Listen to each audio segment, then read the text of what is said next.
Hey guys, welcome back to Magic TV. My name's Craig. It is 9 o'clock. It's time for another video, and today I'm going to be talking about 3 of the best sponge ball tricks that you've never seen before. 3 of the best sponge ball tricks that you've never seen before, or 3 awesome sponge ball tricks, whatever you want. This is a really popular series on the channel, and I wanted to actually talk about 3 sponge ball tricks that's a little bit different to everything else that's out there, because a lot of people, when you think about sponge balls, you think about the typical routine, making a ball appear, sawing it in 2, one in the hand, one in the other hand, maybe the 10 count, maybe into the spectator's hand, and then finishing with the 2 in the hand, 1 in the pocket. Great routine. I remember learning it from Pat Page years and years and years ago. One of the best sponge ball routines out there. It's why so many people do it, but there really are so many more things that you can do with sponge balls. And I want to do maybe 2 or 3 videos over the next few months of different routines with sponge balls that you might not have seen before. One of the reasons sponge balls is so popular as a prop is because, you know, the magic happens right in the hands of the spectators, doesn't it? When they're holding onto that ball and they open up their hand and now there's 2 balls or 3 balls or 4 balls, it's a freak out moment. Nobody expects it. Also, sponge balls are very easy to manipulate, right? So they're very easy to palm because they squidge down. It means that you can be credited with a lot of advanced skill and sleight of hand, when in reality, it's not actually that difficult. But everybody tends to do the same routine. I don't see many variations and many differences in the routines that people do. So what I'm going to try and do on this first video is talk about other uses of sponge balls. So I hope you're excited. We're going to get into it. 3 tricks with sponge balls that you might not have seen before. And we're going to start off with the legend that is Roger Clouse. Right, so the first trick is the SpongeBob Up The Sleeve, which is by Roger Clouse. And it was first published in Roger Clouse in Concert. I remember when I picked up Roger Clouse in Concert and I started reading it. Beautiful book, absolutely amazing book. Pride of place in my bookshelf. I got to this routine, the SpongeBob Up The Sleeve routine, and I just stopped and I was like, that is commercial. Because the actual description of the effect just didn't make sense. A sponge ball vanishes and appears up the sleeve of a spectator. Now let that wrap around your head for a little bit. Think about that again. A sponge ball vanishes and appears in the sleeve of a spectator. Now reading that as like a 20-year-old magician just into magic, it just didn't make any sense to me. I'm like, I can understand how I can get a sponge ball into somebody else's hand, but up their sleeve? How am I supposed to do that? And then I continued reading on. I was like, your hands are going to be seen empty, and yet you're going to reach up their sleeve and there's going to be a sponge ball up there, and you can repeat it again and again. Such an incredible routine, and I see virtually nobody doing it. And the principle can be applied to silks, it can be applied to so many different things. It's such a really great moment, and it makes a killer ending to a sponge ball routine. And it's also very different to what other people are doing, which ultimately, as I've said on this channel before, is something that we should strive towards. So if you've not seen a performance of it, I'm going to do it on Jack. This is called the sponge ball at the sleeve. It's a Roger Clouse routine. You can probably see a video of Roger doing it if you put into YouTube Roger Clouse in Concert. It's an amazing trick. Let's have a look at a performance of it first. Anyway, Jack, how you doing, buddy? You okay? I'm good. 2 balls. Check them out. Make sure they're okay. They are very squidgy. But the Yeah. doctor says that I'm okay. Yeah. Are they good? Yeah. Very good. 2 balls. This is ball number 1. This is ball number 2. Which one? You're going to hold on to one. I'm going to hold on to the other one. Which one do you want? That one. Okay. Hold your hand out for me. I want you to squeeze this ball tightly and turn your hand over. I'll squeeze this one. Now watch. If I snap my fingers, something amazing happens. Does it vanish? No. Now I've got your ball. Open up your hand. You've got mine. Okay. It's good, isn't it? It's all right. Not really much of a trick. Yes, it is. They changed places, Jack. How can you tell? Well, because this one here is a red ball and this one here is a white ball dyed red.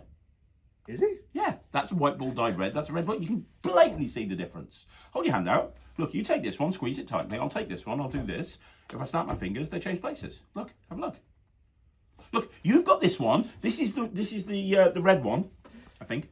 Turn your hand over. I've got the white ball dyed red. When I snap my fingers, now I've got the red one. Look at your hand. You can see the difference. It's white dyed red. Mike, can you see the difference? No. Don't ask Mike, he's not in this. Right, take it, squeeze it again. I will keep doing this stupid trick until you like it. Look, I'll take this one. Obviously, the making the change places thing isn't really floating your boat. So I'll tell you what I'll do. I'll snap my fingers. I'll make mine disappear. Oh, now he's getting good. But it has to go somewhere else, Jack. Where's it going? Have a look. Oh, man. Go for it. Woo! How cool's that? Okay, now it's getting good. Well, maybe, just maybe, 2 balls are confusing you. Let me get rid of 1 ball. Yeah? Make it a little bit easier. I think it's called me stupid, Michael. No, I'm just trying to make it easier to follow. We'll just use 1 ball. 1 ball. Okay, 1 ball. And I want you to put your hand out like this and make a fist, as if you're about to punch me, but don't. So I want you to watch very carefully. Can you see the ball? Yeah. I'm going to pop it here into my hand. I want you to watch. Nothing here, nothing here. I'm going to make it go 1 more time into your hand. Now, there's nothing there. You can't feel anything, right? Nope.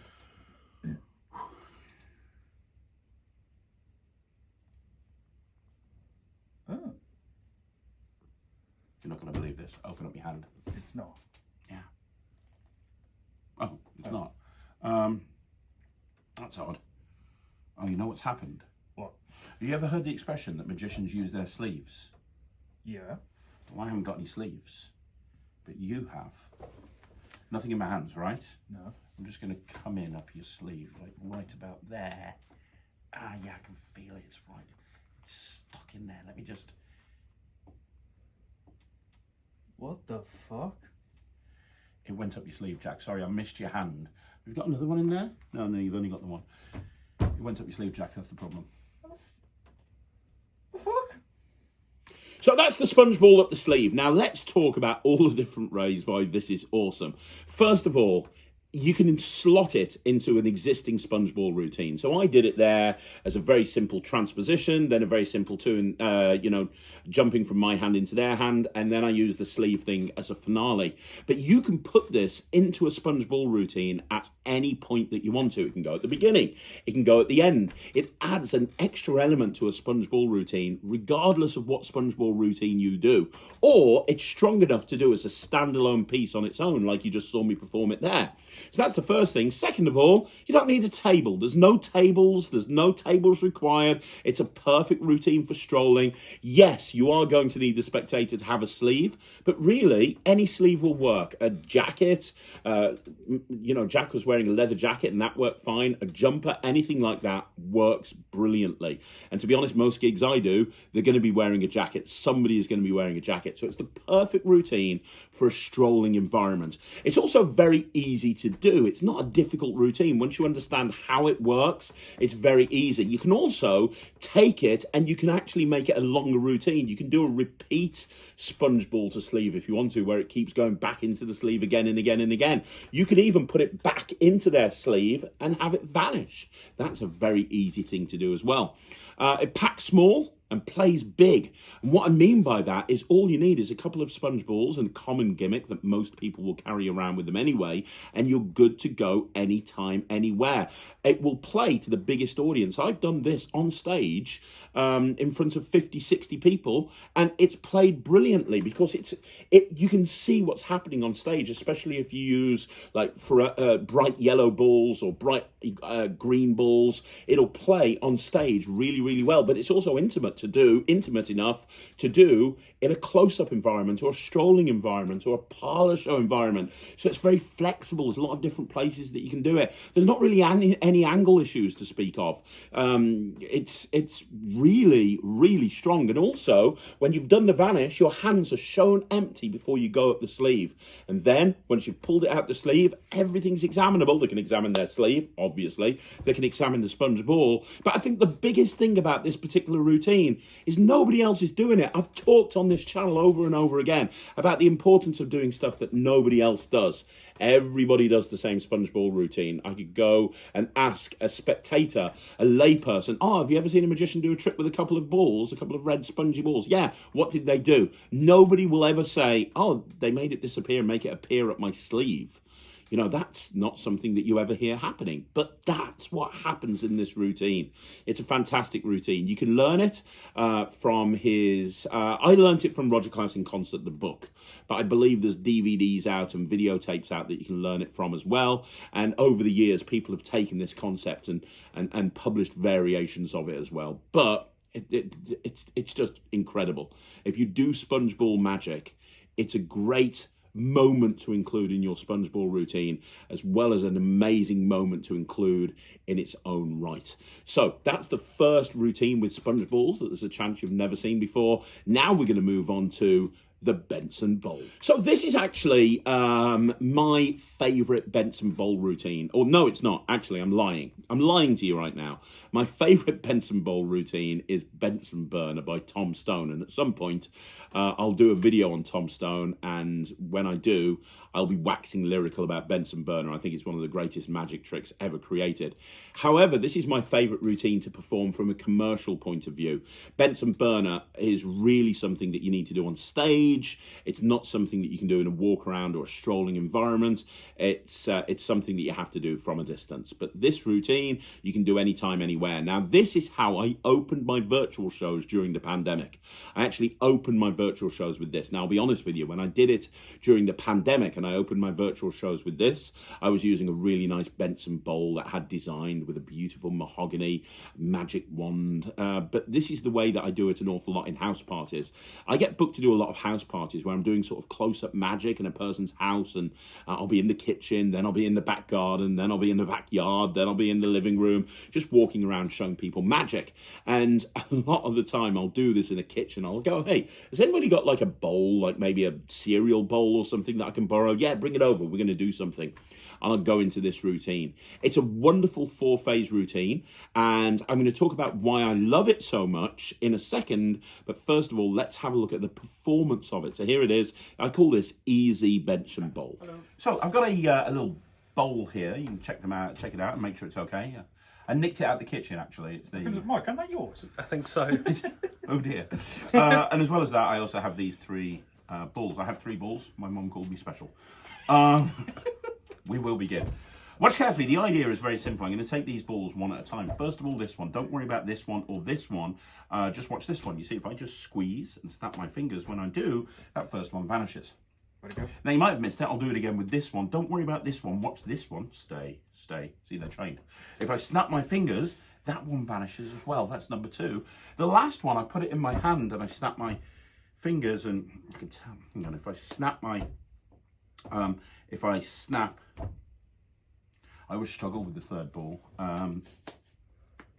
Need a magic wand. Have you got a magic wand? Not on me. Don't worry, I have a pen. We'll use that as a magic wand. Wand substitute. Look, if I just tap and tap, that one vanishes. Whoa. Now, the interesting thing is, if I tap here, do you know what happens? They're on there. They'll go underneath the bowl. Oh. Now, when I do this, people turn around to me and say, Craig, do it again. You do it again? Thank you. Craig, do it again. Craig, do it It again. had one line. Perfect. Yeah, but I'll do it in slow motion. Really slow, one by one. Watch, I take the first one. I just tap and I tap, and when I do, the first one vanishes and goes right underneath there. That's the first one right there inside the bowl. Let me do that again for you. I take the second one, I put it in here. All I have to do is tap and I tap, and the second one disappears, and now that's 2 right there inside the bowl. There it is, 2. Last one, I'm going to go really difficult for the last one. I'm going to go long distance from the pocket underneath here, one-handed. That's all it takes. I mean, this is kind of crazy, right? Don't you think? This is weird. Big finish. I'm going to put them in my pocket. In the pocket. One last time. All 3 of them underneath the bowl at the same time. You can do this yourself. There's the pen. I just want you to tap twice. One hot, one cold. That was a joke, by the way. It wasn't very funny, but it was all pointed out because you didn't laugh. Good to know. And you're not going to believe this. Underneath here now, we have all 3 balls. Check that out. Look at that. Isn't that crazy? What the fuck? Isn't that the weirdest thing you've ever seen? I know it's definitely the weirdest thing I've ever seen. Because when you go home and tell people about this, Jack, and you think about this trick, you won't be thinking about how I got the balls underneath the bowl. You won't be thinking about how I made the balls disappear. You won't be wondering why I've got 3 balls. You won't be thinking about any of that. You'll be wondering how I started the Rubik's Cube trick.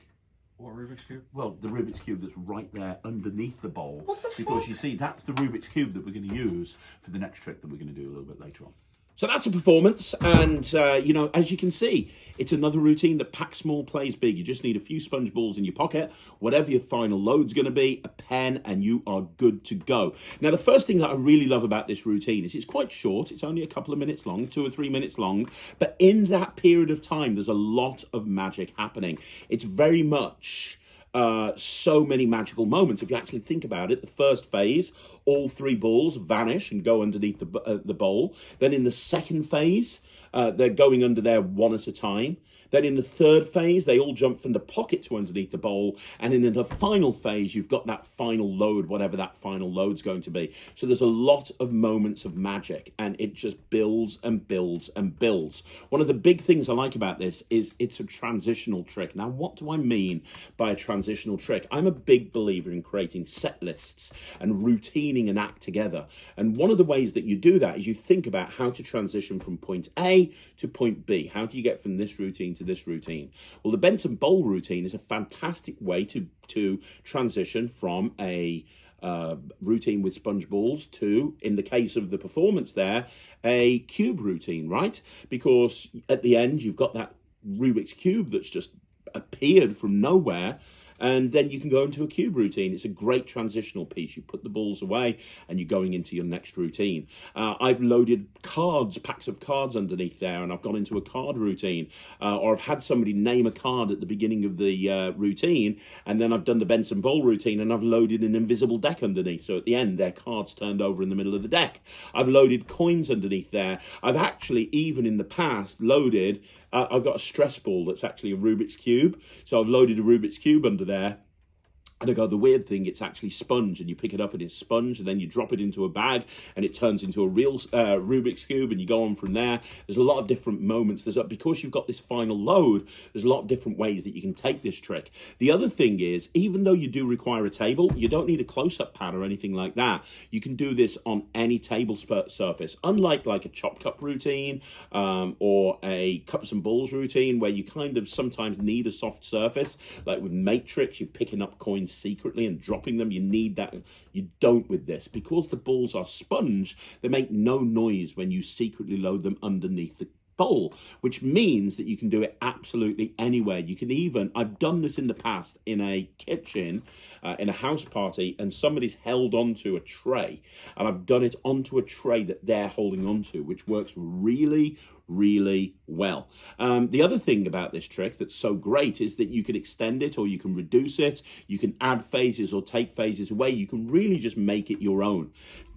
And, you can literally go and include extra phases, like the routine that a lot of people like doing. I'll hold on to one, you hold on to one. Now look, you've got 2. That can be incorporated into this trick if you want to. So you can add extra phases or take extra phases away. It's not difficult to do. It's so much easier than a chop cup or a cups and balls. I kind of think of a Benson bowl routine as if you take a sponge ball routine, take the cups and the balls, take the chop cup, put them all together, you get this trick. But to be honest, for a lot of magicians, they don't show this the love that it really should get, because I think more people should be doing this. If I was working restaurants on a regular basis still, I would be doing this all the time. And I've talked about this on the channel before, but in kids shows, this is great. I use a cereal bowl and I use balls, and at the end I produce a mini bowl of cereal, which is just a killer way to end a Benson bowl routine, by actually making the cereal appear from underneath the cereal bowl.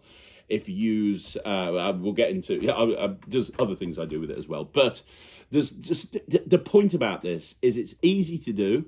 Again, it resets itself, because at the end of the routine, everything's back where it needs to be. So it's an instant reset. It's examinable at the beginning. It's examinable at the end. You can transition into something else. You've got that clearly defined finish. And yeah, I don't know why more people aren't doing the Benson bowl. This is the easy Benson bowl. It's on the Netrix. You can learn it on the Netrix. It's my personal handling of the Benson bowl, but I love performing this, whether you use this routine or a different routine. Try it out. The Benson bowl routine is great. Okay, so one final sponge ball trick that we're going to be looking at now, and this is probably the most insane, crazy trick that you're going to see on Magic TV. And I love performing this. I have a feeling that this is going to be a little bit like Marmite. I've shown this to magicians, and they have immediately added it into their act, and they've had amazing reactions from it. I've also shown this to magicians, and they've turned around to me and gone, well, that's a bit daft. This fits my style perfectly. I call it the curse of this sponge ball, and it fits my style perfectly. I love performing this routine, and I've done it for years, but I used to use a sponge ball that I drew a little face on it. I drew like an evil looking face on it. And then when I went to Paris recently, I found a magic dealer that was selling sponge balls with little faces on them. And I bought like 2 or 3 sets. I was like, yeah, I'll have those. That looks great. That's exactly what I need in my life right now. So now I use like a custom printed sponge ball. But basically what you're going to see here when you watch the performance in a second is it's a Just Chance or a bank night routine, but done with sponge balls, which sounds insane. The presentation makes it even more insane, but I really ham this presentation up. And it makes it so fun to perform. I'm going to show it you right now. This is a performance of the curse of the sponge ball. Well, here's the thing. You like horror movies, right? Quite rightly. And a lot of horror movies are about somebody who's been cursed, or they've been brought back from the dead, or a curse has been put on them by a voodoo priestess that causes them to be evil. I'm telling you right now, these are sponge balls. I can see that. Yes, they're balls made out of sponge, designed to be used by magicians, but Jack, one of them is cursed. Dun, dun, dun. One of them was owned by a magician who became evil. Think Voldemort, but 20 times worse. So you. Yes, basically.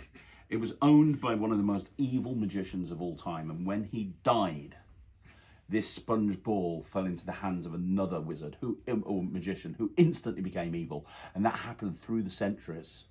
And eventually it got handed down to me. Now, luckily, even though I'm a magician, I'm not evil. Shut up. But one of these balls is cursed. Which one? Well, that's the thing. You have to find out. Oh, Christ. I'm going to give it one. I'll tell you right now, 1 ball is cursed. 4 balls are perfectly safe. If you get, you're going to have 4 chances to pick a ball. If at any point you pick the cursed ball, then unfortunately the curse will pass on to you, and within 6 months you'll be dead. Wonderful. If, however, you're able to somehow miss the cursed ball and you pick the 4 safe balls and you left the cursed ball on the table, then you will have the most amazing life ever. And you have to give me a big round of applause for influencing this whole thing. Okay? So we'll call these balls 1, 2, 3, 4, 5. You get a free choice. When I snap my fingers, you're going to name one of the balls. There's no wordplay. Whichever ball you name, we're going to get rid of. 5. That one right there. Yeah. Jack, there's good news. This ball is safe. Whew. You'll know why in a minute, but this ball is safe. We've still got 1, 2, 3, 4, Jack. When I snap my fingers, you're going to name another one. Whichever one you name, we're going to get rid of. Remember, you don't want to land on the cursed ball. 2. That would be this one. Jack, what's exciting is that this ball is safe. So far, so good, Mike. 3 balls left. We'll call them 1, 2, and 3. When I snap my fingers, we're going to get rid of another one. 4. There's only 3, Jack. It's okay. It's my fault. I shouldn't have picked you. Look, we got 1, 2, 3. Let's go again. 3. That one, you want to get rid of that one? Yeah. Jack, this ball Is safe. is safe. 50-50 now, Jack. Well, there you go. My ball dropped. Finally happened. 50-50, Jack. One of these balls is safe. Oh, God. One of these balls is cursed. 1 ball is evil. 1 ball is just a ball. 1 ball leads to certain death, doom, destruction, decapitation, and decay, while the other ball leads to a lifetime of prosperity and happiness. Jack, number 1, number 2. This is probably the biggest decision of your life. Name that ball. 1. Now, to be clear, you want to get rid of 1? Yes. Or you want to keep 1? Is 1 safe or is 1 cursed? I'm hoping it's safe. So are you sure you want that one as the safe one and this one as the cursed one? Yes. Jack, this one is safe and this one is cursed. What? It's amazing. You want to know how I know this one's cursed, Jack? Go on. I'll tell you. Because here's the thing. You're probably thinking, why is that impressive? How do I know that this is the cursed ball? Well, what I didn't show you is the other side of the ball. You see, you can tell this ball is evil, Jack. This ball is evil, and you were left with the one evil ball amongst all of the safe balls. You managed to work out which one was the evil ball, and death will not be coming your way anytime soon. It looks like Matt. Does look a bit like that, actually, doesn't it? Yeah. So there you go, guys. That's the curse of the sponge ball. Now, as I said, it's a little bit mental, but if you don't want to actually use that presentation, and why wouldn't you? But if you don't want to use that presentation, you don't have to. You can do this if you want to as a regular just chance or bank night routine. So you can have 5 sponge balls on the table, have a little face on one of them, and you say, look, there's a face on one of these sponge balls. I'm not going to tell you which one, but here's 50 quid. If you get the face, you win the 50 quid. If you don't get the face, I keep the 50 quid. You give me a big round of applause for being so clever. And then you go into this routine. It's a very commercial, very practical bank night style routine. And you've put money on the line, which makes it even more appealing. I don't do it like that. You can do it like that. I don't. And the reason I don't do it like that is because I like the ever so slightly bonkers presentation of having an evil sponge ball. It fits my personality. It fits my style. It's also very, very easy to do. There's one move that you do at the end and that's it. So it's very easy to do. It packs small. It plays big. It plays. I've done this in a parlor show in the past. So it plays really big. And it's only one move that's done completely on the offbeat. And there's no forcing. The spectators can make all of the choices they want to, and everything's under your control the whole time. It's a very different approach to using sponge balls. It's not your typical style of sponge ball routine, but it will, it will fit into a longer act if you wanted to that's based around sponge balls, or you can do it as a one-off piece. Personally, I would never do this and do a sponge ball manipulation style routine in the same act, because I wouldn't want it to be, I wouldn't want people to go, oh, right, he can manipulate those balls. That's how it works. This would be done in kind of a mentalism style type situation, and it wouldn't be done. I wouldn't then take the balls and go, now let me show you some sleight of hand with these. Oh my God, that for me wouldn't work. But it's up to you at the end of the day. It's a fun routine to perform. Pack small, plays big, no angle issues, almost completely self-working when it comes to actually doing it, but it's super fun to perform. It's called The Curse of the Sponge Ball, and I want to know what you think in the comments down below. I think there's going to be some people that like it and some people that hate it. Let me know down below. So there you go, guys. That's another video in the bag. That's 3 tricks with sponge balls that you might not have seen before. Now, do you want me to do another video like that? Because there's a ton of sponge ball tricks and everyone does the same thing. If you do, let me know in the comments down below. Do you do a Benson Bowl routine, or do you do a different routine, or do you do the Roger Klaus routine? I'd love to know. Let me know in the comments down below. You want to see more videos like this? Like the video, subscribe to the channel. I'll be back again tomorrow with another video. And if you want to join the Netrix, you can learn right now. You can learn my easy Benson Bowl routine, and you can learn the curse of the sponge ball, along with a couple of about 300 or 400 other routines and other sleights and moves and tricks and a whole bunch of different stuff. You can learn that on the Netrix as well. So if you want to find out what all the fuss is about, go to www.thenetrix.com. That's www.thenetrix.com. Go see what all the fuss is about. Thank you so much for watching. I'll see you again soon. My name's Craig from Magic TV.